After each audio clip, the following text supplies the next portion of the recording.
Hi, everybody. Welcome back. How's it going? Good to see you guys. Just getting the meeting rolling, and we'll be starting in about 2 minutes. Hi, Remy. Welcome. Hope everyone had a good weekend and having a good finals week so far.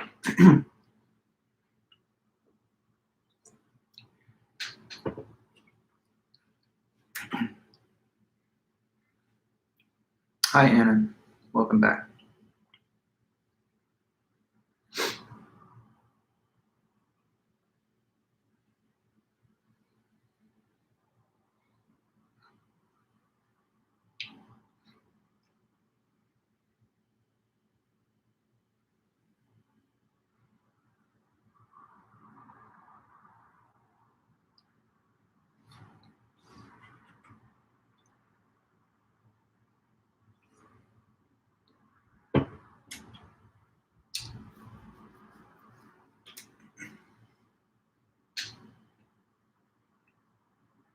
Hey, Nathan. Good afternoon.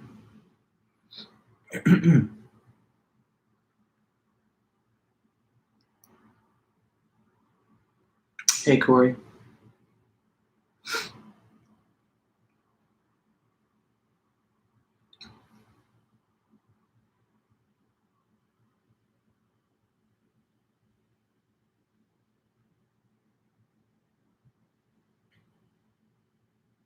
Hey, Ryan. Welcome.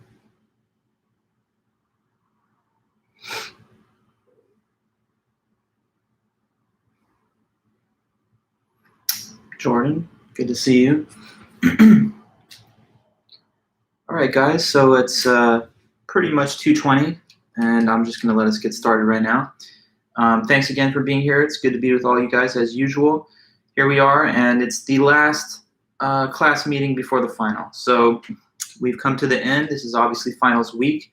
On Thursday, next class, there won't be any live stream on YouTube. It'll just be similar. It'll be the same as the earlier quizzes and tests that you guys have taken. So I'm just going to send to you the document with the test form right about 2:20 p.m. And then you'll have until 3:45 to send me back your answers. And then that's it. Then you have a nice summer break, I hope, and on to even bigger and better things. But we do have one last meeting today to just fill out our review session and do another installment. We started on review session last Thursday, and we have one last class period today to get back to our list of topics. So that's what we're going to do today. The plan is to just look at the study guide and try and cover as many of the topics as we can. And hi there, Matt, Land, Stephen, Jordan, everybody else that's here. Good to be with you guys. So here's what I would say. Go ahead and make sure that you pull up your copy of the study guide if you don't already have it pulled up. I sent it to you guys through Canvas in an announcement last week, so you'll find it there. And we're going to use that study guide to guide us through the meeting today as we cover as many of the topics on the second half of the list as possible. So on Thursday, last class before the weekend, we were going through the first half of the study guide, and we made some good progress, but I would like, I think, today maybe for us to focus on the second half because we want to make sure to cover, the material that happened after the midterm with this last remaining time that we have. And anybody who wants to have a little bit more detail or depth on the first half study guide topics, I just invite you to go back in the lecture video series, and you can find the dates for the midterm review sessions. We already reviewed the midterm study guide in some depth at that time. So feel free to go back and check that out again if you want to take any more time to review the first half of the study guide. But separate from that, today we're going to start off the second half. And the second half begins with chapter 5 and then follows down from the rest of the chapters from there. One other thing, I sent an email, I think it was Sunday afternoon, saying that I finished grading the fourth homework. And so that homework is graded and all the other things are graded leading up to the final. So I said to everybody, please send me a grade check email. And when you do, then I'll report back to your scores so that you know exactly where you stand heading into the final. Now, most of you have already done that. And if you have, then I've either replied to you or I will do so later tonight. I had one wave of emails that I answered that were as of yesterday in the middle of the day. So there might be a couple students who've emailed me last night or this morning asking for those grades. If you have, don't worry, I'm getting back to you later today. I just had a lot of emails coming in because of all the finals that I'm distributing and all the different student grades that I'm managing at this time. But if you've sent me your message, then I'll for sure get back to you. And by the way, it's 10 points extra credit just for sending me the grade check request. So if you haven't done it, please do so to cash in on the 10 points. And also so that I can make sure you're clear about where you are going into the final. Okay, so that's all just stuff I wanted to open the class with. Today's our second review session. Thursday's the final. Don't forget that. It's an important day because it's 20% of your grade, the final. And please do send me, if you have not already, a grade check email. And if you have and I haven't replied yet, I'm getting to you tonight. Okay, so then guys, let's take it back to chapter 5. That's where we'll start today's meeting. And so go ahead and open your study guide to chapter 5 and try your best to supply all the answers and information as I go through the list. It's best for us to be fast because the more speed that we have, then the more information we can cover and the better it'll be for everybody. So do your part if you can to add the input into the chat of what the answers might be so we can go through them as quick as possible. And I would say also maybe look ahead to what the next question might be so that you can already be scanning through your notes and anticipating how to answer the next one. Okay, so let's start with this. What is a fallacy? First question from chapter 5. This is a question about just what a fallacy is in general, not what a specific type of fallacy is, but just in the broadest way of describing it. What is a fallacy? It's a certain kind of argument, but what's wrong? Let me know.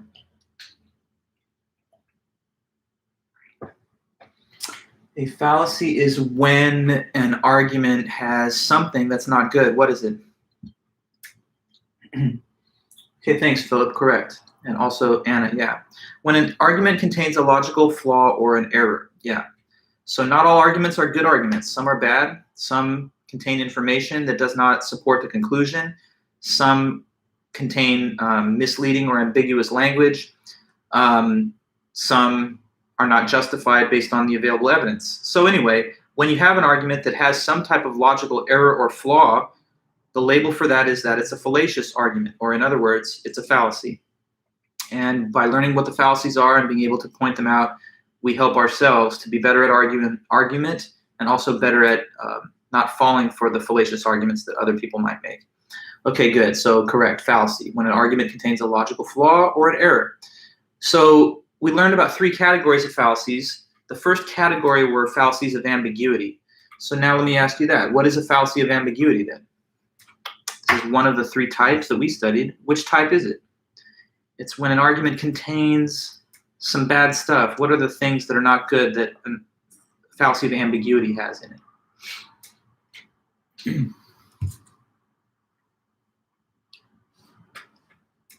What do you think about that? Fallacy of ambiguity.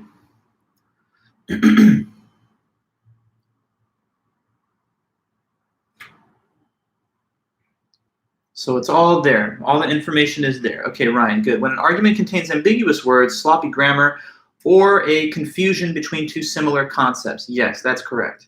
So when that is the problem with the argument, we call it a fallacy of ambiguity. Sloppy grammar, ambiguous words, confusion between 2 similar concepts. Ambiguity. There were a number of individual members of that category. Okay, and so we're going to go over those now. So the first fallacy of ambiguity we studied was called equivocation.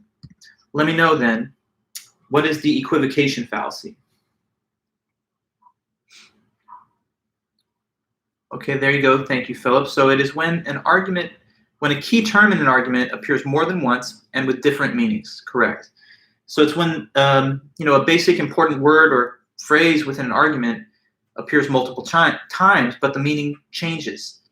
So I think one kind of trivial example that I gave for you guys was, say we claim that Joe is at the bank, and then the second premise adds a bank is a financial institution. It might then appear that the conclusion to draw is that Joe is at a financial institution. But if we've equivocated on the meaning of the word bank, then the conclusion would not follow. Suppose in the first premise, when we say Joe's at the bank, it was in reference to like the edge of the river, like a Mississippi River bank. And in the second premise, when it says a bank is a financial institution, well, that definitely does refer to the standard financial bank.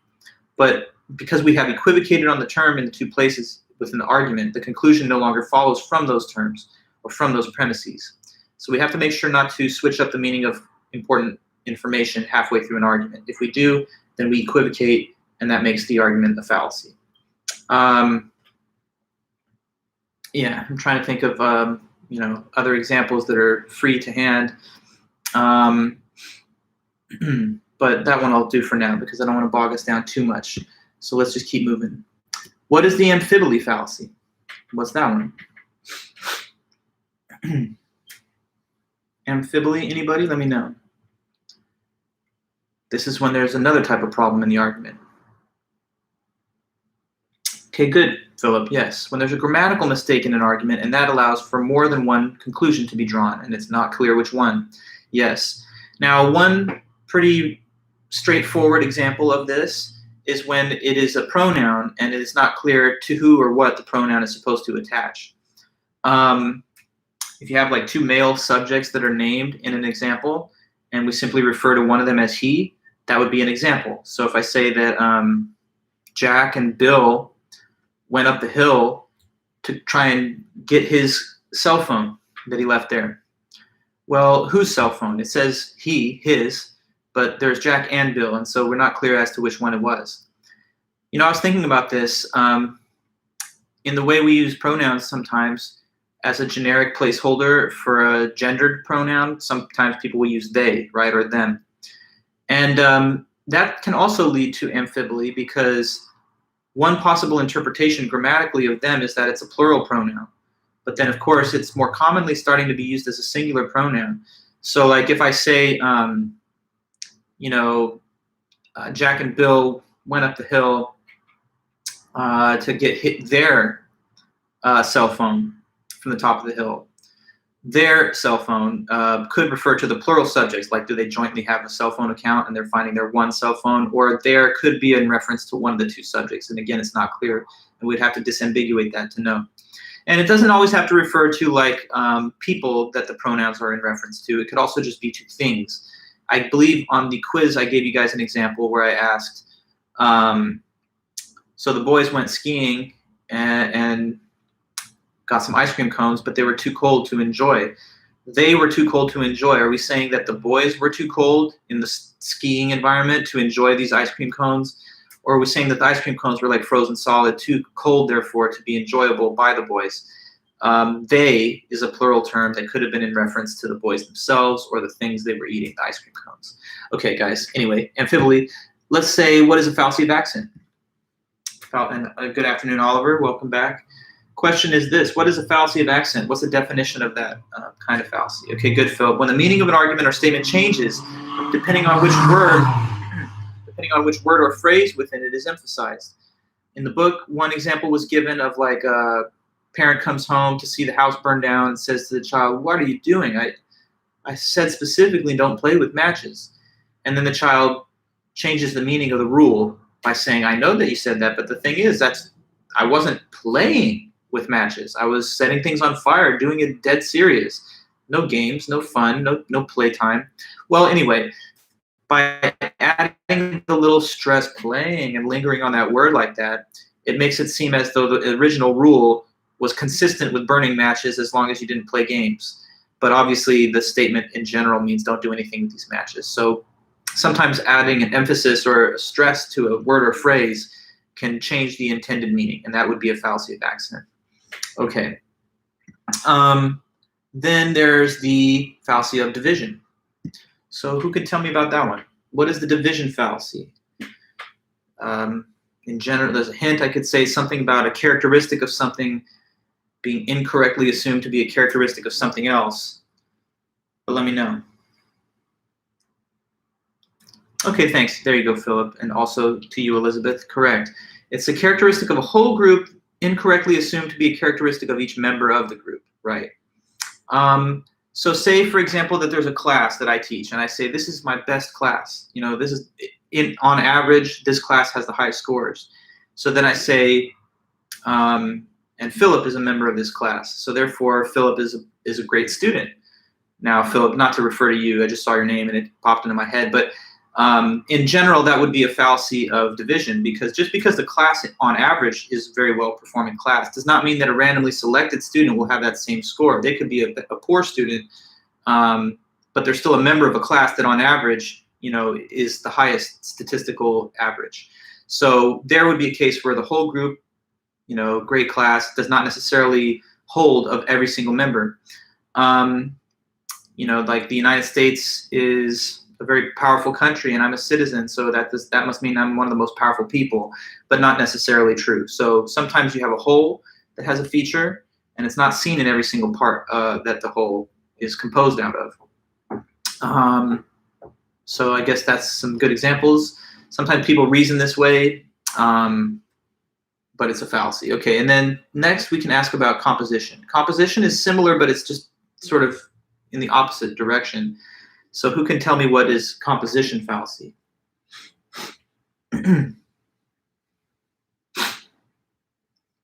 It's when a characteristic of, right, Nathan, a characteristic of a member of a group is incorrectly assumed to be a characteristic of the whole group. Yeah. One example in the book was like room 101 is small, so the hotel is small, but not necessarily. You can have a big building made with a lot of small rooms. So just because the little parts have a quality, being small, does not mean that the thing that they form as a whole has that same feature. You know, with division, here's another example. I don't want to move on too quickly from that, so I got one more on the mind.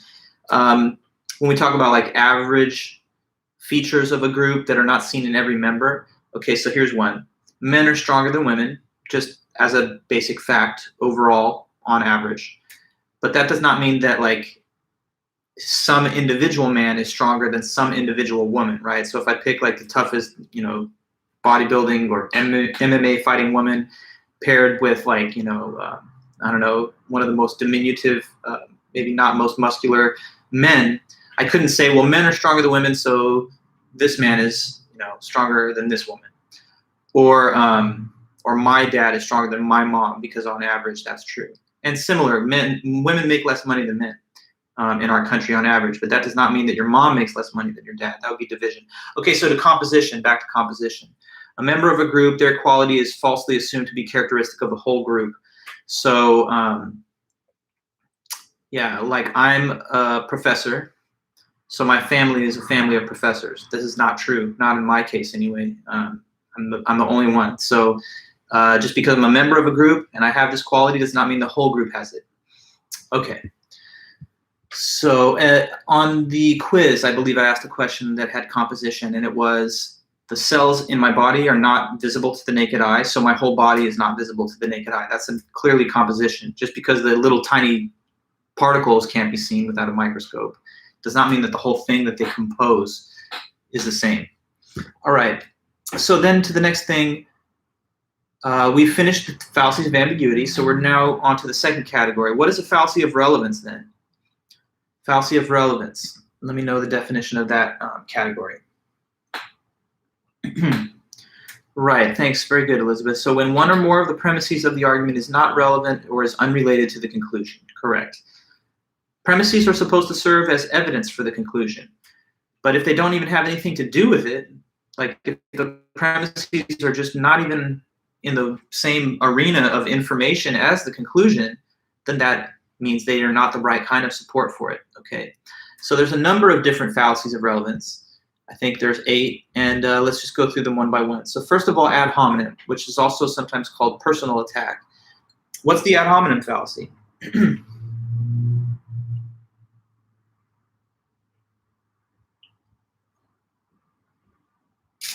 Okay, thanks, Lance. So that's right. When instead of providing a logical counter-argument, one attacks the person who presented the argument in the first place. Also true, Elizabeth and Nathan. So somebody makes a policy argument about a changed policy that they think is reasonable. Maybe they say, you know, police departments They receive too much funding for heavy weapons and body armor. That militarizes them, and it results in bad police officer-citizen interactions. So I think we should not prioritize those funds. Now, a person says to them, well, you know, I heard what you had to say, but to be honest with you, I could smell your breath the whole time, and definitely your argument's not valid because you need to brush your friggin' teeth. That's not relevant, though. You understand? Like, that's not relevant to the evidence and the reasoning the person gave in their original argument. You're just making it personal now. You're saying your argument's invalid because of some fact about you that does not have anything to do with the content of the argument itself. So that would be a personal attack, right? It's called personal attack, aka ad hominem. Ad hominem in Latin means to the man instead of to the argument, which is what you're supposed to direct your response to. So if I say to you, like, you don't know what you're talking about because I heard a rumor that your mom, you know, served a jail sentence back when she was young, and that's so embarrassing. I can't believe that your mom did that. So definitely you don't know anything about climate change.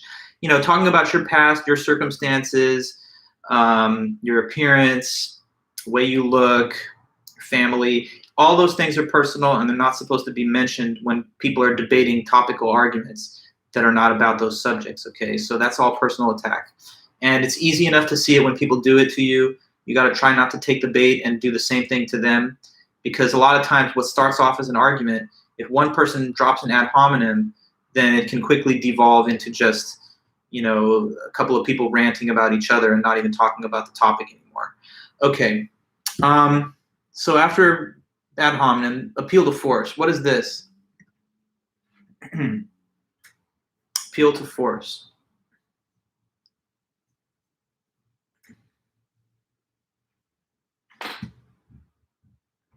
Yeah, with ad hominem, you know, okay, anyway, here we go, Lan. When one uses or threatens to use force to get someone to back down or to accept their position, yes.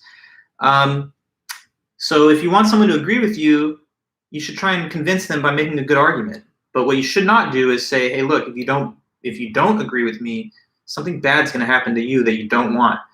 And I'm going to make sure of this. So when they start to get into the realm of like threats or actual using force, that's a scare tactic. That's appeal to force. And that's not the way you're supposed to respond to a person's argument. I mean, so what would be like the most extreme possible example? Someone says to you, look at this detailed evidence of climate change. I think it therefore exists. What do you say? You say, well, I don't think you're correct. And if you keep saying that, I'm going to kill you, right? Like, I mean, that would be like the most to the far extreme of scare tactic. But it does not need to involve like literal violence or lethal violence for sure. It could even be just the revocation of privileges or benefits to the person. Say you're the employer and you say to them, don't tell me that argument because I don't want anybody to work at this company who has those beliefs. That would not be a way of trying to show you why your argument's wrong. It would just be saying, believe what I believe or else. It doesn't say, here's why you're wrong, and let me just explain to you carefully the error of your argument. It just makes a threat and to scare you into changing your mind. So sometimes when people hold leverage or power over others, they're prone to using this fallacy, whether it's parents, bosses, you know, authority figures, law enforcement officers, whatever. Okay, so we should try our best to make sure that when we make an appeal to reason that it's not based on force. Next up, appeal to pity. What's the appeal to pity fallacy? This is a pretty easy one, I think, to say, but let me know. Pity is invoked in an argument, but it's not relevant to the conclusion. Correct. Thanks, everybody. That's right. So with appeal to pity, someone's trying to make you feel sorry for them, and they're trying to hope that the appeal to emotion will pave the way for you to treat them in a different way or to give them a concession. So what if I have a student that says, hey, professor, you know, I realize I didn't submit a lot of material earlier in the semester, but the thing is, right around the time those things were due, I got this terrible haircut, and it was just so embarrassing, and, you know, mentally, I was really in a bad place for a couple of weeks, so can we work something out now? The thing is, that's kind of a weak, insignificant reason to appeal to the special consideration or sympathies of the person.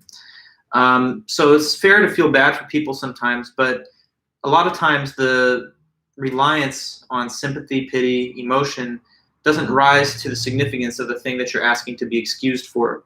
Okay, so appeal to pity. There's examples in the book of like, officer, please don't give me this ticket.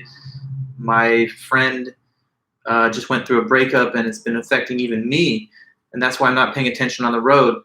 Well, it'd be better to make sure that you attend to your obligations, because you have obligations that you're expected to fulfill, and sometimes that doesn't matter whether or not there's something in the ballpark of sympathy that could be attributed to you.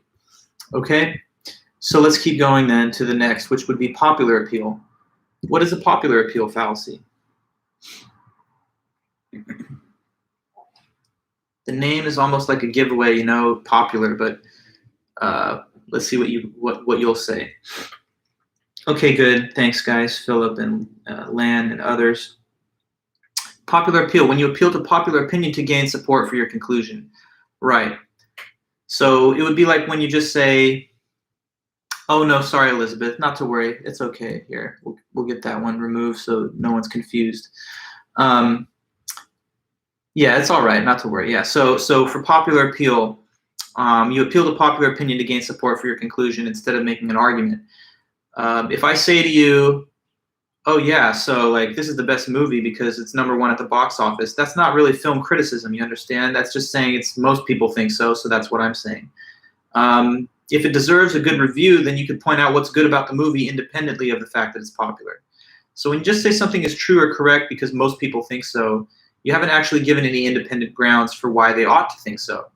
Imagine people in the time of, you know, women not being allowed to vote, saying, well, most people, if you give a survey, they don't think women should vote, and therefore that's the right policy. You can't determine whether a policy is good or correct just by looking at the distribution of public opinion. You have to judge the policy on its own merits and come to your own conclusions. So anyway, popular appeal. If I say to you that this shoe is the best because it's selling the most, or if I tell you that this, you know, just look at a survey and you can see that the majority believe in what I'm saying, that's not itself a good argument. That's popular appeal. Okay, so we go to the next, which is appeal to ignorance. Now, Elizabeth, you can tell us, or anyone else, what is appeal to ignorance?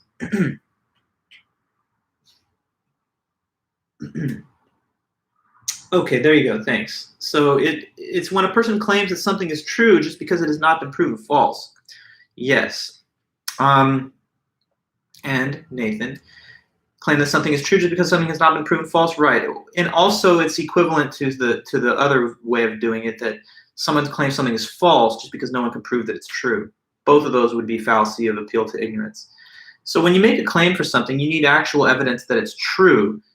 It's kind of like a burden of proof type situation, right? So say that you go to someone you're in a relationship with and you're like, hey, you're cheating on me. And they're like, no, I'm not. You're like, prove you're not. I mean, if you're the one who thinks there's cheating going on, you should have evidence in favor of it that you could provide and be like, here, look, here's my evidence. Here's my like receipts, as it were, as you know, people sometimes say, pop culture. And this is the evidence that I'm giving you as to why I think it's true. But you're the one bringing the claim forward. And so you should have evidence to support it. You don't just say to other people, prove me wrong. And if you can't, then I'm already correct, right? So if I go out and I say Santa Claus exists, prove me wrong, that's appeal to ignorance, because I'm just saying nobody's been able to prove that he doesn't. Or if I say, you know, aliens exist because no one's been able to prove that they don't, this would yet again be appeal to ignorance. So you need actual affirmative evidence, not just the lack of contrary evidence. Okay. Because otherwise it would be too easy to prove stuff. I could sit here and say, look, dragons exist somewhere in the universe because you can't prove to me that they don't exist. Evidence of dragons existing would be like you actually find like giant reptilian like fossils somewhere that match the descriptions from these storybooks. It wouldn't just be prove to me that they don't exist. Okay, all right then. So we go ahead. I think of the whole election stupid, you know, voter fraud allegations, because if someone said there was massive fraud, they should have evidence of it. They shouldn't just say to the courts, look, there's fraud because no one can prove there wasn't, but they did prove there wasn't. Okay, so to the next thing, hasty generalization. What is the hasty generalization fallacy? Hasty means fast. What is it to have a fast generalization, too fast? Okay, that's right, Lan, thank you. So it's when a person makes a universal claim based on a sample that's either too small or it's biased. Right. Say that a person had a couple of, let's say, negative experiences with a man, and then they say all men are, pigs or something, or with women, and say, all women are whatever, another type of hasty generalization based on a couple of experiences. A generalization is an all statement. And for that kind of statement, you can't just have one or two examples to give as proof. If I say to you, look, pit bulls are vicious and deadly, I can't just, and you say why, and I say, well, because I read yesterday in the newspaper that a little girl got, killed by a pit bull that attacked them in the home. Well, that's one example. And if you're going to draw a broad conclusion from the one example, it's just too fast. So generalizations, first of all, in most cases, there's some exceptions to any general claim. But if you're going to say such a thing, then you need more evidence than just a few examples. Okay, so when people jump to a broad conclusion with only a few cases or with an unrepresentative examples, then that's a hasty generalization. Like here's one. Somebody might say, look, the coronavirus doesn't kill anybody because I don't know anybody that's died from it. Well, maybe in your circle of people, there's nobody that's died from it, but that does not mean that it's not deadly at all. You're making a broad claim just based on a small selected sample of people. And it's probably a skewed sample as well, because most of us, especially if we're attending these kind of meetings, are not the absolute lowest on the socioeconomic scale that we could be. And there seems to be a greater crossover to negative health outcomes as you go down further the socioeconomic ladder. Okay, anyway, let's continue. What is the straw man fallacy? Straw man.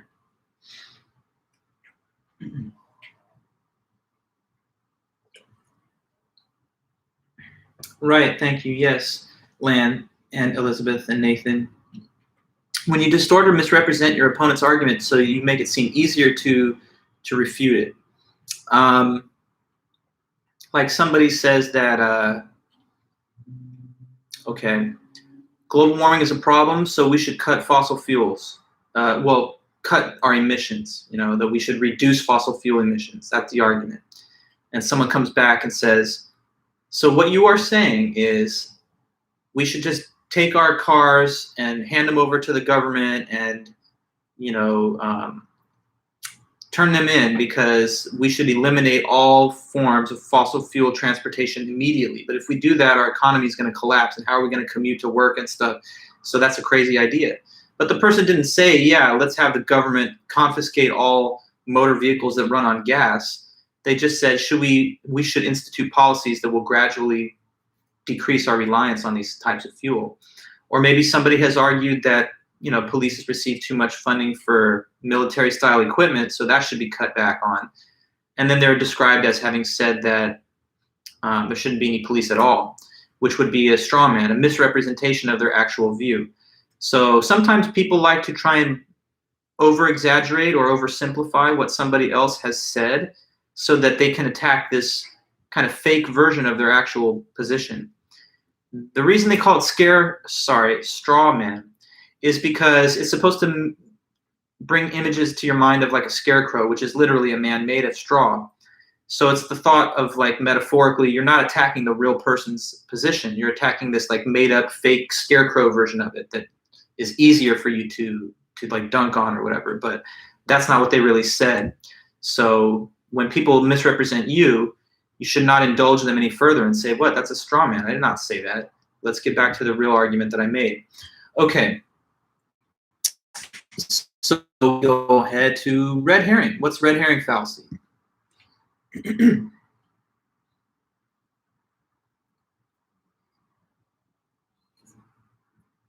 There you go. Thank you. It is sidetracking an argument by bringing up a different issue that's not related, a different unrelated topic.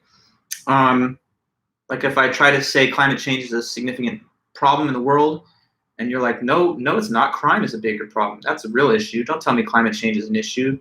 Have you looked at crime statistics? Murder is up like 100% this year. Well, fair enough. Murder is a problem. Crime is on the rise in some statistical analysis of it. But that's not related to the first topic, which was climate change. So when people try to steer the conversation away from the main point of your conversation or argument, then they're doing this red herring thing. Like famously, a lot of people would criticize former President Trump when they said to him, how can you possibly say these offensive things about immigration policy? And then he would be like, well, you know what? Look at her emails, who I'm running against. That's the real problem. Switching the topic to something that's not about him, but about somebody else. But that's just trying to evade and distract us from the main point. Not to say that that's something that's unique to like one president or party. This happens like pretty much across the board, But at any rate, red herring fallacy, bringing up a different unrelated topic, sidetracking from the issue. It's supposed to refer to a metaphor of a hunting technique.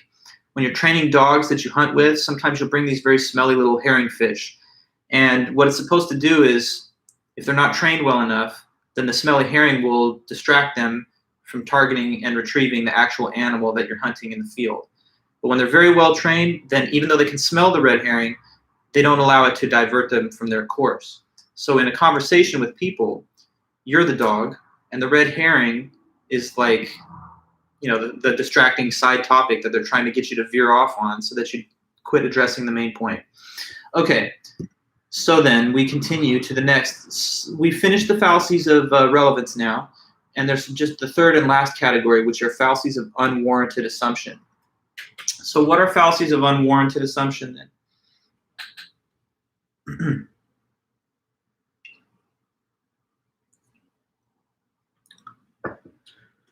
It's when the argument has some things in it that you'll say it. Okay, thank you. Ryan, when an argument includes an assumption that is not supported by evidence, right? When it includes an or plural sometimes assumptions that are not supported by the evidence, right? So when you're assuming things that you don't know, then you're helping yourself to evidence that may not be available, and that's unwarranted assumption. Unwarranted means not justified. So these are all fallacies of not justified assumption.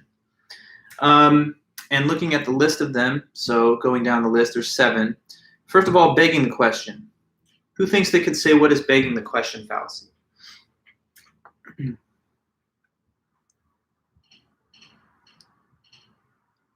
Something about the premise and the conclusion and the way they are worded. All right, that's it. Lan, yes. When one of the premises of the argument is just a reworded version of the conclusion. Yeah. So when there's a premise statement that is just really the same thing as the conclusion with slightly different words being used. That's a problem though, because if you remember, the premises of the argument are supposed to be the evidence that backs it up, that backs the conclusion up.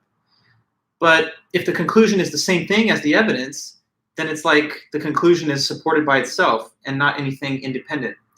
And that means it's circular. So they sometimes call this a circular argument. Like, for example, what about this? Suppose I argue to you towards this conclusion. LeBron James is the best basketball player of all time. So that's my conclusion. And you're like, okay, give me your best argument. Let's have a little sports debate. You say it's LeBron. I say it's Jordan. Anyway, so I told you it's LeBron. And you asked me for my argument. So I'm like, all right, you ready for this? Let's go. Here's my argument, okay? There's never been a player as great as him, ever. Therefore, he is the greatest of all time. I mean, come on, what did I just say there? So the argument has this as a premise. He's superior to every player that's ever lived, and therefore he is the greatest player of all time. But that's just the same thing. To say he's better than all the others that have ever been is just the same thing with the slight twist of saying he is the greatest ever. So I haven't really given you any reasons that I think he's the greatest ever. I've basically said he's the greatest ever because he's the greatest ever. Now, could I make an argument that he's the best of all time without just begging the question? Sure. I could, talk about his statistics, or I could talk about his, his willingness to pass, or I could talk about how he wins titles for 3 different franchises. Whatever. I could come up with a pretty good argument, I think, actually. But I could not just make a circular argument. And sometimes we see arguments like this where a key term is more fully defined in the premise. So like if somebody says abortion is wrong because termination of pregnancy is immoral, then this is the same thing, because termination of pregnancy is just a more fully stated way of defining abortion, and immoral is just a synonym for saying something's wrong. So anyway, we need arguments that have premises that don't just repeat the conclusion, even if it takes a second for you to like suss out that that is the same information as the conclusion. Okay, so then what about inappropriate appeal to authority? The name of this one, it makes it kind of, I think, almost pretty obvious what it's about. But what is inappropriate appeal to authority fallacy? Appeal to authority. Okay, good. So when a person appeals to the view of a so-called authority to support their conclusion, but the person's not an authority on that subject or on that topic, right? So it's like a person's trying to derive support for their conclusion, but they're trying to take it from the wrong place. They're trying to gain support by referring to someone's view, but this person's not even knowledgeable on the subject matter, right? So like if somebody is like, okay, so like say that there was a professional athlete that like released a statement which said you shouldn't take a vaccine or whatever. You might be like, well, I mean, if Dennis Schroeder from the Lakers isn't going to take the coronavirus vaccine, then maybe it's not good to take it. Well, that's not a good argument though, because this is just a sporting professional who's definitely really good at one thing, but it's not the sort of person that you would ask medical advice for or scientific expertise. So it would be a false expert to try and refer to his view as the basis for having that conclusion. Sometimes people are authorities in one field, but then people incorrectly cite them as evidence for other fields. Like, I don't know, this marketing analyst has told me that Dr. Fauci doesn't know what he's talking about. But this marketing analyst doesn't have scientific expertise or knowledge. So why would I defer to him in a field where he hasn't got the kind of credentials that make him a qualified expert? So people do this all the time. They refer to false authority. And when they do so, they're making a fallacy. Okay. So then, let's say, what is the loaded question? Loaded question fallacy. What do you think?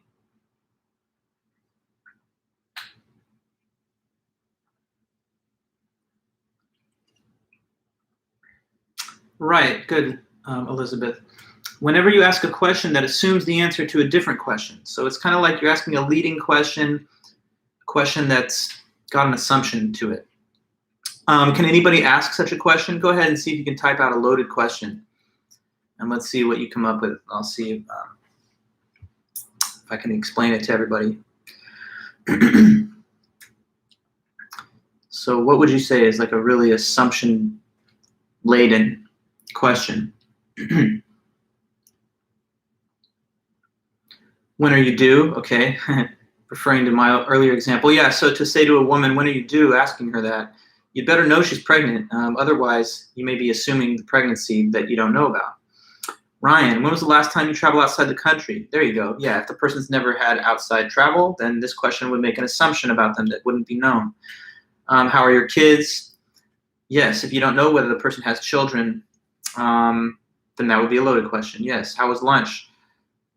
Interesting one. Yeah, if you haven't eaten lunch, then that would be another case. Who's your girlfriend? Yeah, exactly. If you don't have any partner, then you couldn't answer that question, and you'd have to instead say, sorry, but you're assuming I have a girlfriend. I actually don't. And that would be the same form of all these. If the person asking the question didn't really know this information and it was false, then the individual being asked would have to correct the question itself. When are you due? I'm sorry to say, but I'm not pregnant. Why are you assuming that? When was the last time you traveled outside the country? Actually, I've never been, so can't answer it straightforward way. Yeah, so those are all different examples of loaded questions.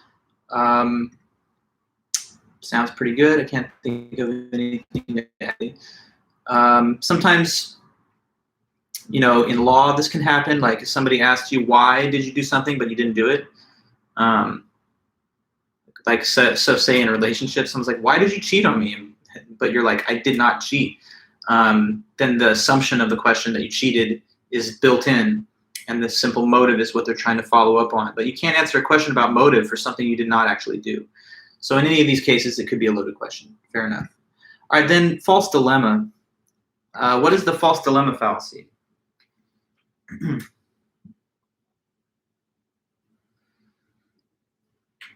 Got like some kind of complex issue or whatever, but the response is what happened to them.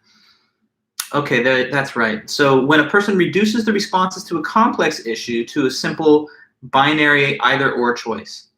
Okay, so when there's more than two options or possibilities, and a person states something as though there's only two, that's a false dilemma, or sometimes they call it false dichotomy, or even false choice fallacy. Okay, so what if someone said, you're either so you're either a Christian or an atheist, and I haven't seen you, at church, so you're an atheist. Why is that a false dilemma? Well, it's a false dilemma. I hope you can already understand just hearing me ask that, because there's obviously more religious identities than just atheist or Christian. There's, all the other world religions that one could speak of. So if somebody tries to box you in like, well, it's one or the other, which one is it for you? You'd have to say it's actually a false dilemma to present it that way, because it's not as if there's only one religion and that there's only one alternative to that religion. I've heard people talk about in the current day with a lot of the non-binary gender identities and stuff, that sometimes people will say it's a false dilemma when they're presented with only like two options of how to mark off their gender. Say that there was like a census form that said, okay, so what is your gender? Is it male or female? And you are like non-binary, so you're like, don't identify as either. You might then say this is a false dilemma because it assumes that whereas there's many more gender identities than these two, I'm being offered only two. Sometimes surveys and polling can commit this fallacy when they only limit you to two responses, like does the law treat immigrants too harshly or not harshly enough? If that was the survey question, then you could say that it's not going to provide accurate results because it denies us a third possibility, like not enough information to say or just right. Okay, so thanks guys for that. And then when we go to the next thing is questionable cause. What do you think is the questionable cause fallacy?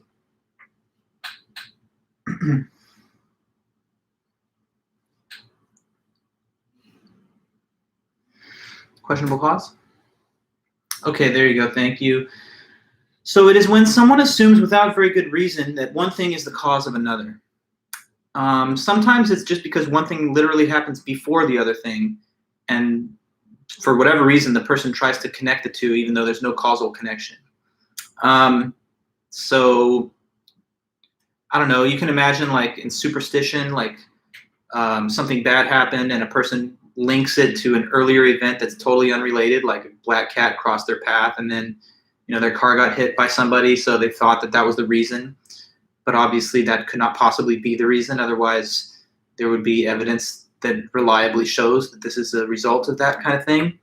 Sometimes we have correlation without causation type of questionable cause fallacies. Like, I don't know, right after the Johnson & Johnson vaccine was pulled for a little while because of the safety concerns, uptake of the vaccine in the United States started to kind of decline. And I saw in one graph someone posted on Twitter, they're like, this is the reason. Everyone's stopping getting the vaccine because they got scared off by the temporary freeze on the Johnson one. But I heard other people argue, no, that's just correlation without causation. That's not the cause. That date just happens to coincide with right around the time that we had cleared out the first wave of people that were all really eager to receive the vaccine. So anyway, guys, questionable cause. A before B does not imply that A caused B. So you need good, reasonable evidence to support a claim of cause and effect. Okay, so then, like in advertising too, before I move on, we see this a lot. In the advertisement, it will show someone use a product and then their life amazingly just changes for the better. Or on the other hand, someone stops using the product or chooses not to, and we see the advertisement portray them as going through something really bad. But it's not always the case, and in many cases we can see that easily. So then next we'll say slippery slope. What is the slippery slope fallacy?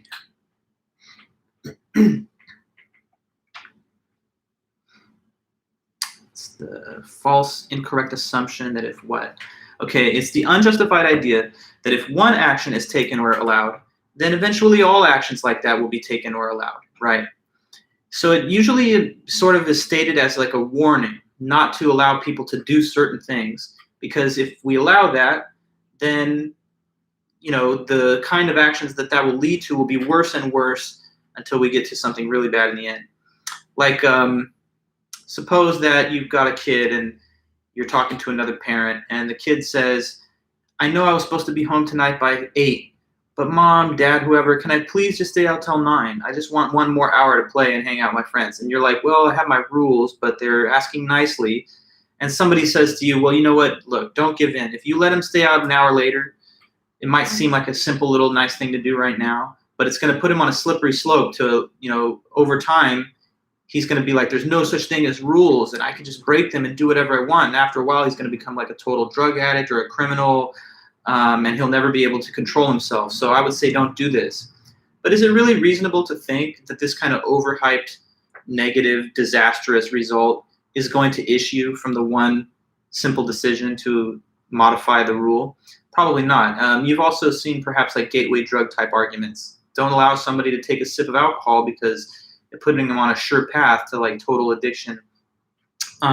Policy changes. Let us not allow people who are of same sex to get married, because one step in that direction opens the door to less and less traditional forms of marriage, until eventually people are marrying, their household appliances or even themselves.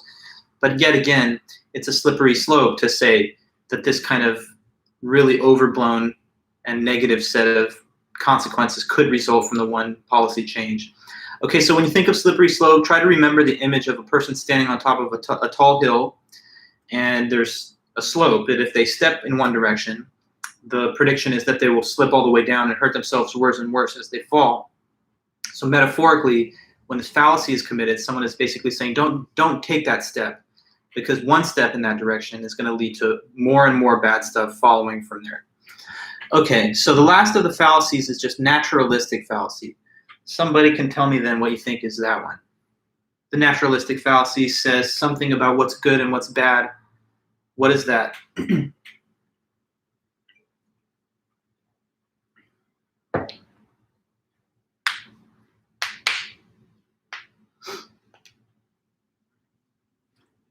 Naturalistic, one more.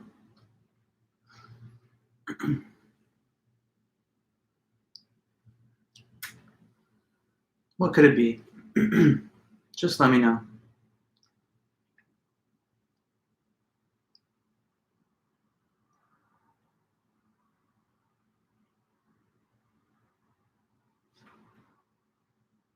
You're stumped on the naturalistic fallacy? Really? I think this is one of the easier ones.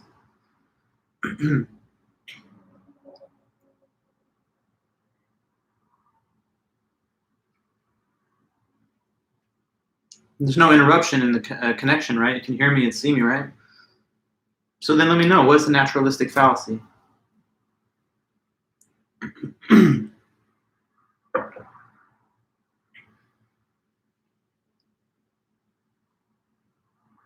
a little confused. I can see the chat. I can see that there's members. So why are you not writing the answer?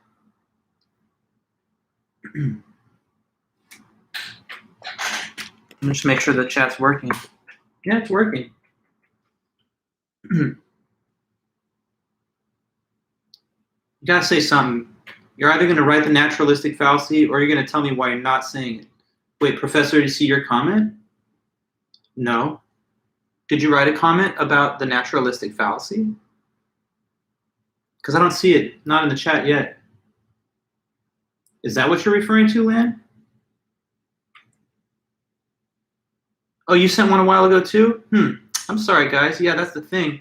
The my chat on my end didn't show it, but now I'm seeing your chats, and now I'm seeing everything that you're writing. So sorry, it never appeared on my screen.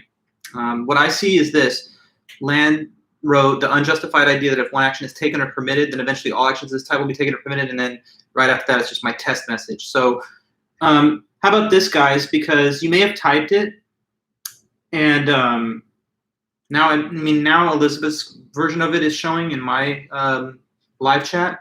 But let's write it one more time in full, because in case that somehow got lost or didn't properly transmit, I don't know, temporary live chat outage, I want to make sure that it's on the record. See, Elizabeth, you don't see their comments as well, right? So I don't see them either, right? Can somebody just write the full definition out one time so that it's clear? Because whether or not it was sent before, it's not appearing. And it's not appearing to me, and it's not appearing to certain other students. So strange. Some see their comments and others don't, but let's type it again so that disambiguates it. Because if you're me or if you're Elizabeth, you're not seeing those comments.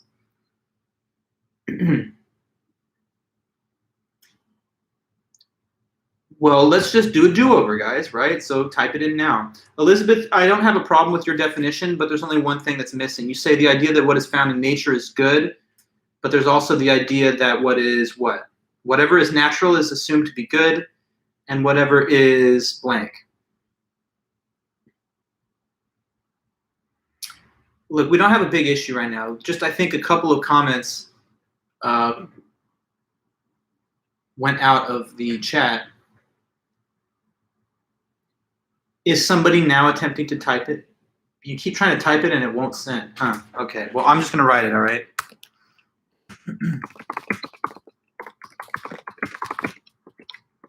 Okay, I don't know why it didn't work. Sorry, guys. It's strange. But we'll just keep moving on. I'm typing it in myself.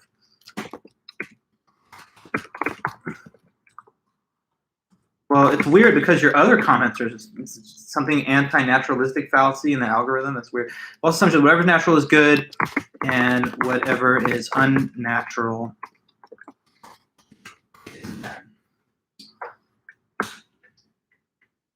Well, hopefully it's clear that we can all see that. All right. And so I'm just going to conclude with a few comments about it. Thanks, guys, for sticking with that. I don't know what the little slight glitch might have been, but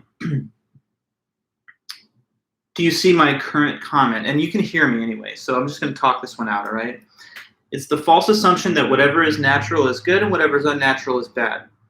Yeah, I know, Elizabeth, you say you don't see it, and I guess there's a little bit of issue with some of the comments not appearing. So I think some people tried to write it, and maybe you'll see it there, but I'm going to write it here.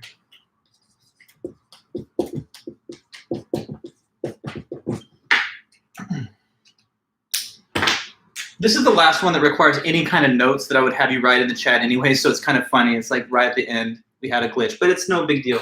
Naturalistic. The false assumption that, of course, the pen ink is not amazing. Hold on. That whatever is natural is good.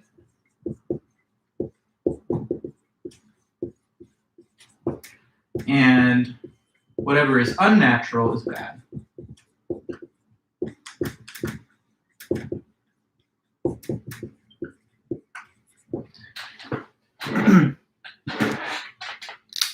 Yeah, it's funny. People don't like the comment. The algorithm must not like the comment. But anyway, it is the naturalistic fallacy, guys. So we're going to break the algorithm and just talk about it. It's the idea that whatever's natural must be good and whatever's unnatural must be bad. But that's not always true, okay? So what are some natural things that are definitely bad? Hurricanes, diseases, earthquakes, asteroid impacts. What are some things that are unnatural that can be good for us? How about computers, cell phones, medicine, treatments for different types of ailments, technology. So at any rate, it certainly can be the case that natural things are good for you, but it can also be the case that they're bad and vice versa. So we cannot rely on the overly simplistic assumption that all natural things are good, all unnatural things are bad. Sometimes products are marketed to us in this way as well.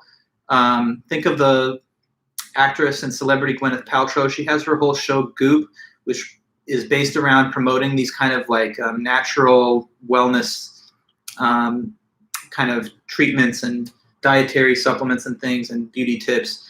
But it doesn't necessarily imply that something is good or better for you just because it's quote unquote natural. All right. So then from there, there's just a few questions about like analyzing media. And there's like, what is media literacy? So that's just being able to understand the influence of the media. being able to understand and analyze the influence of mass media. Product placement is when a product is placed in the advertising itself. Sorry, when the advertisement is placed in the programming itself rather than during intermissions or breaks. So like when a character in a film or a show is actually like drinking a Coca-Cola instead of just Coca-Cola being advertised in a dedicated commercial. That's an effective marketing tactic because it makes it harder for us to escape the marketing impression since it's in the programming that we pay and desire to see. What are three main purposes of ads? Okay, so you've got creating product awareness, you've got informing consumers about the product or service, and then you just have creating consumer demand. So it's kind of like to inform, to persuade, or to just remind that it exists. And ads can achieve multiple of these functions in a single marketing impression depending on the example. So if it's just the logo of the thing, that's just maybe product awareness. If it's like an infomercial telling you here's all the things it does and why you might want it, that's standard product information. And if it's just trying to hype it up, make it look cool, celebrities are being used to promote it, then that's trying to drive up consumer interest, even if it's not necessarily based on product information. Okay, now after that, there's all sorts of things about science in chapter 12. So I'll just try to speak on some of these to clear some of it away before we have to end. The assumption of unity in science is an assumption that we will eventually be able to explain everything according to a single set of scientific laws. We still haven't quite gotten there yet, but that's the kind of holy grail of science, to one day get to a grand unified theory that will be able to explain everything big and small. It's an assumption of science that we'll get there. Now, next, what are some limitations of science? In the book, there were three main ones that were discussed. So one was that science can only study things that are observable. So if there's anything in this world that's not observable, like if there's supernatural things, or if there are, say, souls or angels or God or whatever, or even if scientific concepts like dark matter exist, then because they're not observable, they'd never be capable of a full scientific understanding. Another limitation of science is that it assumes the external world exists, of course, which cannot be absolutely proven. Think of Descartes, but that assumption I don't see as too problematic, really. And then another assumption of science that's a limit to some is that it assumes predictability, which is that the natural laws will never change and that they will hold forever. But after all, we haven't seen forever yet. We've only seen up till the present. So how do we know that gravity will still work tomorrow or in 10 years or in 100 years? So those are some limitations. Predictability is a limit.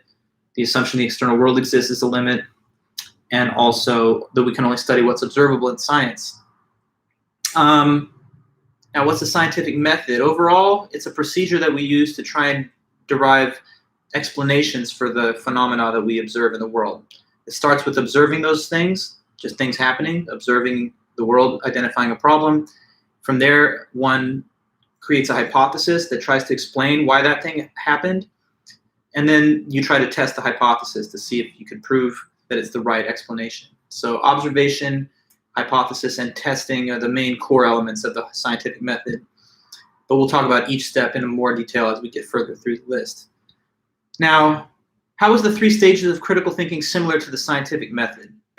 Just to make sure that this chat issue doesn't necessarily happen when we're talking about other topics, can somebody please list what are the three stages of the critical thinking process, and then what are the three stages of the, the three parts of the scientific method that are compared with it? In the scientific method, we have blank, blank, and blank, and it's somewhat similar to the critical thinking process, which has blank, blank, and blank. So tell me about that.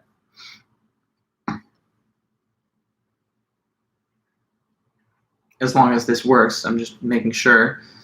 Maybe we still have chat issues. If that's the case, then I'll find out in a minute here. But 3 steps of science method or 3 steps of critical thinking.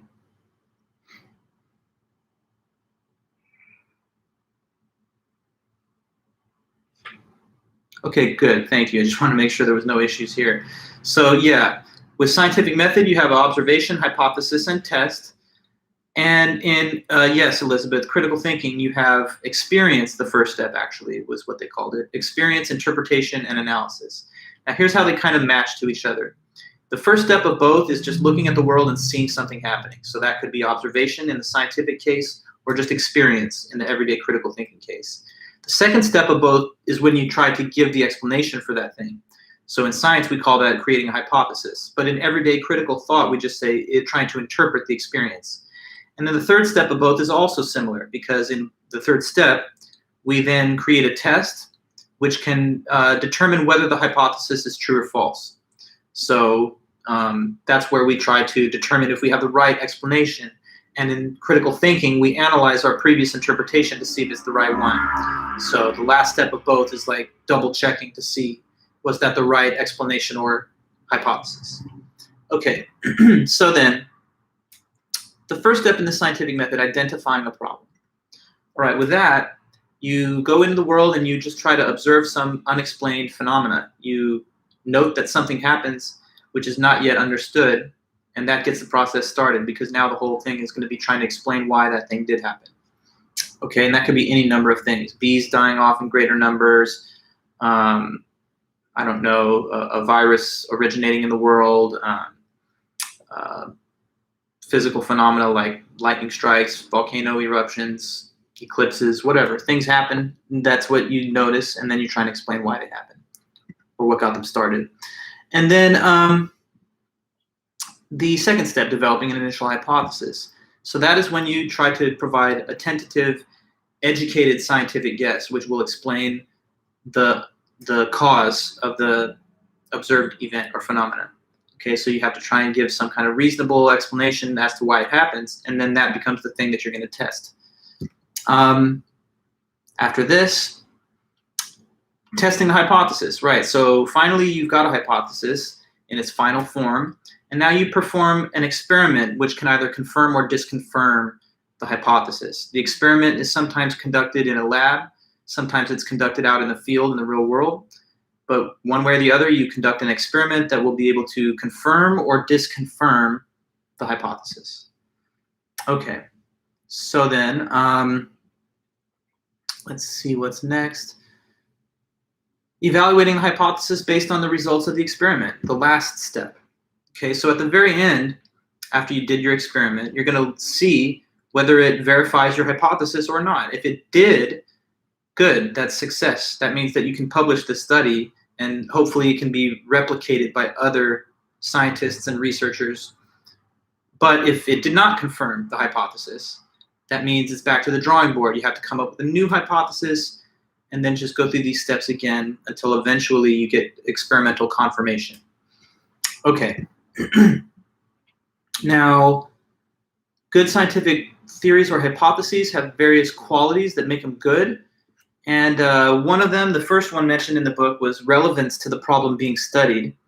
That is very fundamental and basic. It just means if you have a hypothesis, it should at least be within the ballpark of information of the thing you're trying to explain. So it has to be on the same topic and related to it. So if I was like trying to explain changing weather patterns by looking at crime statistics, this would probably be an irrelevant hypothesis because the two things just don't have anything to do with each other. Okay, now predictive power. That's another quality that a good scientific theory or hypothesis has. Predictive power means that a good scientific theory can be used to make accurate predictions of future events. All right, so like for example, the hypothesis of the Big Bang allows us to make pretty accurate predictions about the distribution of matter and radiation throughout the universe. Or the field of meteorology, which is the science of weather, allows us to make very accurate predictions every day of what the most likely weather outcome will be. And so when you see, or in the field of astronomy, not astrology, but astronomy, which is the study of planetary motions and the celestial bodies and the physics applying to them, that gives us very accurate ability to predict upcoming solar, lunar eclipses, asteroid showers, the best places on the planet to view them from, and all of the rest. So anyway, when a scientific theory allows us to make correct predictions of future actions and events, then it's likelier to be seen as truth and credible. How about this, guys? Who is Copernicus? Let me know who you think Copernicus was. Nicholas Copernicus, he's a major figure in the early history of Western science. So what was his major discovery or whatever? Copernicus. Nicholas Copernicus, Polish astronomer that discovered what?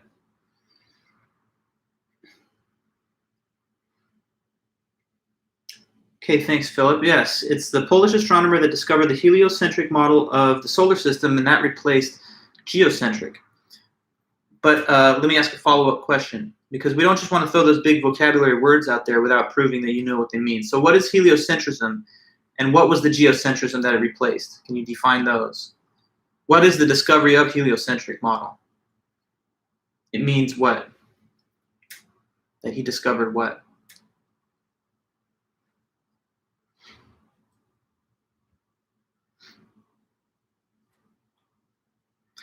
Yes, heliocentric is the model where the sun is the center of the solar system, and this replaced geocentrism, right? And so when it replaced geocentrism, it replaced the view that what was at the center? Right, correct. Yeah, thank you. So geocentrism was the view that the Earth was at the middle of everything, and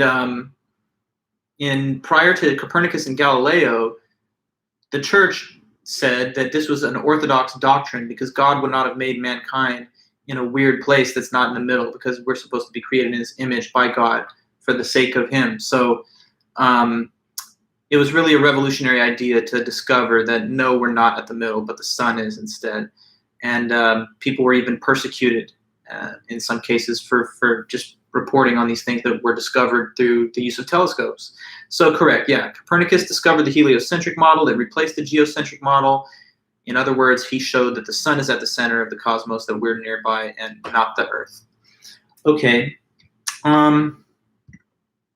Materialism in science.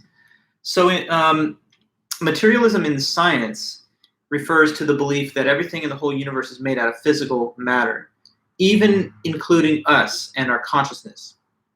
Now, consciousness, right, like your ability to think in your head and stuff, there's many people that don't think it's physical because it doesn't seem like it's physical in a weird way, right? If I ask you right now to think of a song in your head, you might be hearing the song in your head, but there's no music playing in the room, right? So it's sort of like you might think your thoughts, ideas, your little inside mental life is not a physical thing because it doesn't seem to like occupy space or be anywhere. But according to materialism, your thoughts, including your memories and that little song in your head and all of that, it really is physical because it's just based on the brain activity of your actual physical brain. So all those internal mental thoughts and feelings and etc. are just the playing out of brain waves and neurological signals in your head. So, okay, materialism. Everything's physical, even the mind is physical. That's what that view says. Because everything's made out of atoms, everything's made out of matter, according to that view. What is science? In general, just science is reasoning from observable facts to testable explanations for those facts. So you start by just seeing facts that are there, and you eventually try to get to the end goal, which is having an explanation for those facts that can be tested. And this testable explanation is like the successful result of the scientific process. You have a testable explanation for observed facts. Now, the next item on the list, maybe I could have worded it a little more carefully, but what it's asking about is the relationship of science and religion and what are different attitudes that people have about that relationship. And in the book, there were 4 that were mentioned. So to kind of keep it simple, one thought that, one view is that if science and religion don't agree, then you should side with the scientific account. So whether that's about the age of mankind or the universe or the origins of man, if science says it's evolution and like the Bible says no, it was creation, then you'd go with evolution if you had that view. Another view, though, is the reverse, which says that religion should be favored over science if they don't agree. And so in that same example, the person with this different view would go the religious account of creation rather than evolution. And then there are these 2 others. One is that science and religion deal with different topics, so there's actually no conflict because they don't have the same kind of interest. One is about physical reality, and the other is about a subjective, moral side to life. And then a fourth view is that they actually do agree in the end if you interpret them both in the proper way. So that one would say that if science and religion appear to disagree, that's just an appearance. In fact, they're saying the same thing beneath some layers of like interpretation that you could possibly get to that agreement. Okay, now theories versus hypotheses. First of all, a hypothesis is just an educated scientific guess to explain an observed phenomenon. What's the difference between that and a theory? Well, a theory is just a very well-proven, well-established hypothesis. In another critical thinking class for a different school, I asked a question about this, and some students were saying things like, a theory has been tested, a hypothesis has never been tested, but that's a little bit actually overstated. A hypothesis, it doesn't mean that it's never been tested. It just means that it hasn't been established enough times to count yet as a theory. So just running an experiment and having a verified hypothesis one time, it's not yet a theory. It has to be reestablished and replicated over and over again. And at some time, through that process of reduplication of the results, we get it to attain the status of theory. So a status of theory comes from being very well proven and replicated. And it's a hypothesis when it's on the way towards that because it hasn't yet been repeatedly confirmed enough times. Okay, so a theory is just a very well-established hypothesis. But all I'm saying here is don't think that means the hypothesis has never been tested. It just might not have been tested as much or as extensively. Okay, now, when you gather additional information to refine a hypothesis, that was the third step in our book of the scientific method. That just means that sometimes you have to narrow down and modify your hypothesis a little bit after your initial round of data collection.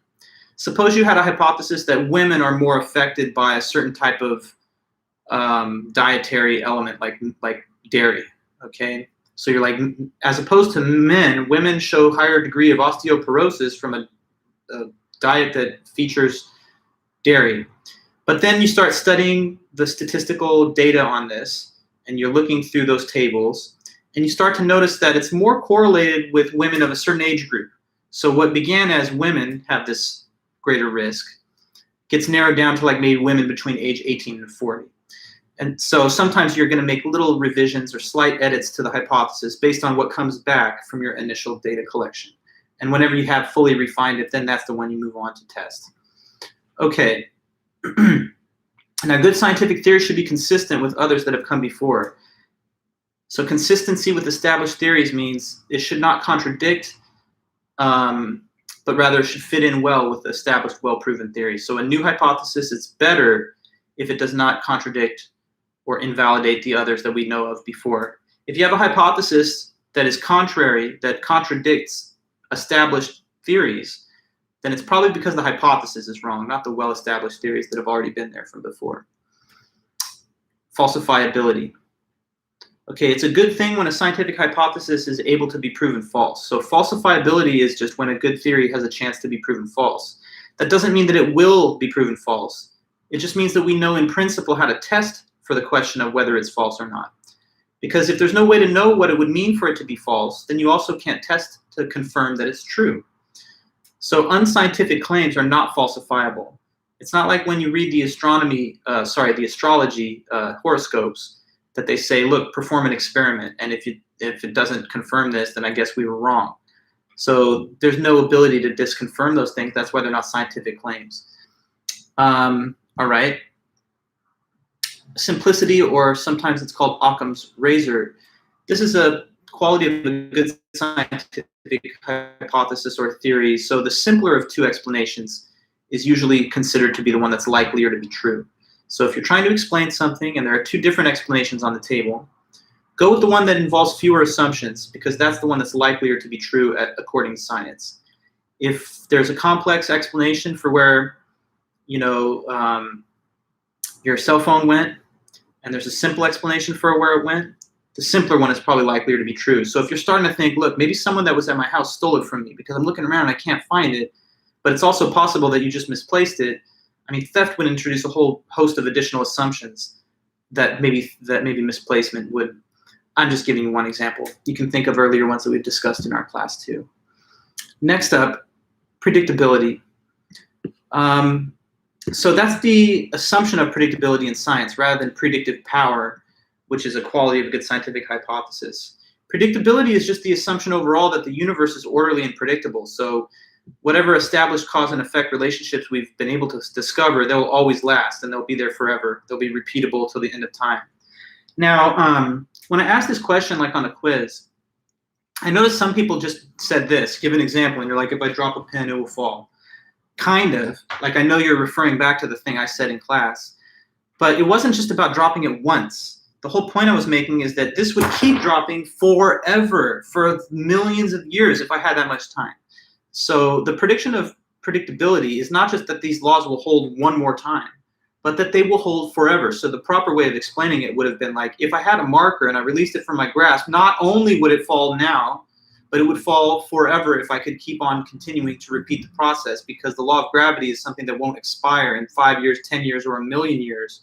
It will function in the same exact way to infinity, because these laws we assume anyway, and the universe we assume to be totally predictable and orderly forever, and for all places and times. Objectivity. What is the assumption of objectivity? Who could tell me that? It's the assumption that we can learn about what without what. Let me know about the objectivity assumption real quick.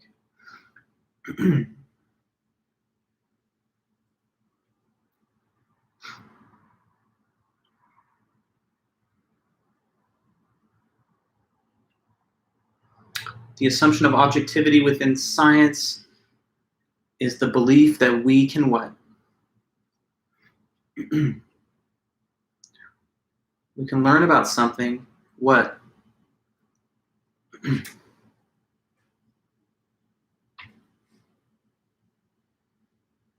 you got me paranoid, the chat's not working. Okay, there we go, good, thank you, Ryan. The belief that we can learn about the universe as it really is and with no bias.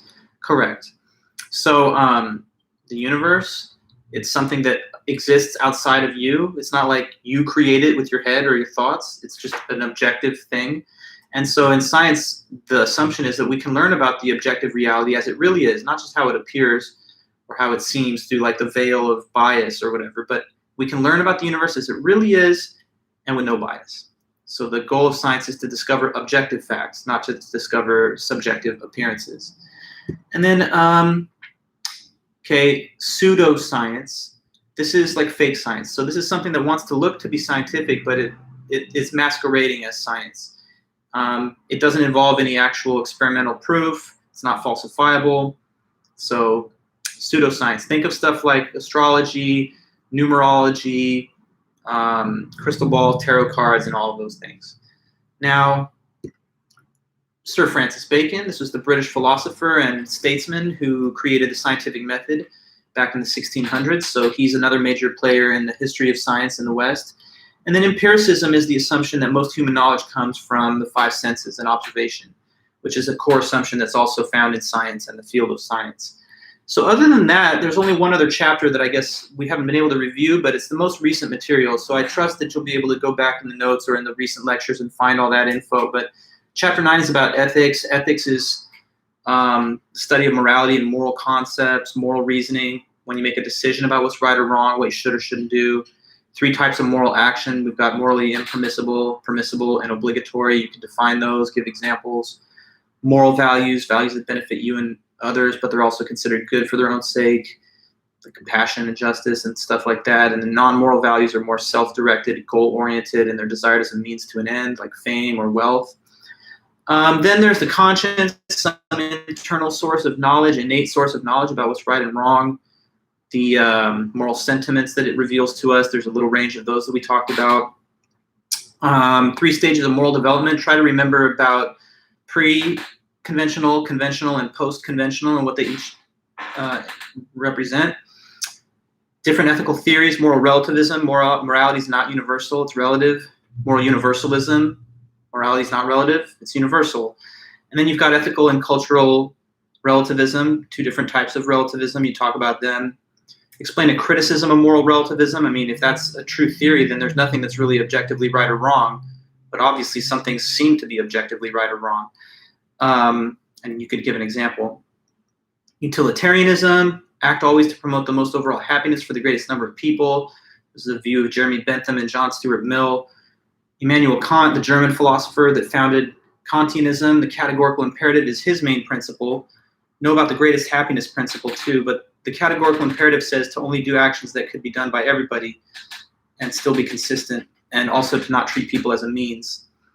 And then we've got different types of rights: liberty rights, welfare rights, and virtues. Virtues, positive character traits, generosity, kindness, courage. Liberty rights, rights to be left alone to pursue legitimate interests without interference. And that's like freedom of speech or religion. And then welfare rights are rights to be given things that might be needed to survive, like food or water, healthcare, police protection, education. So I guess that's really it. I mean, you can always look into the book, the notes, and the previous lectures for more depth, but that's all we had time for. So I'll be closing the stream here in a minute, and this is the last one for us on YouTube. So I guess just to say, I really appreciated your guys' hard work all semester, and I know it's been a tough academic year for everybody with the pandemic going on, but I think we had a great class, and it's really been nice to be a part of your education and to just have this time with you guys. So yeah, thanks a lot for all your hard work and for sticking through it.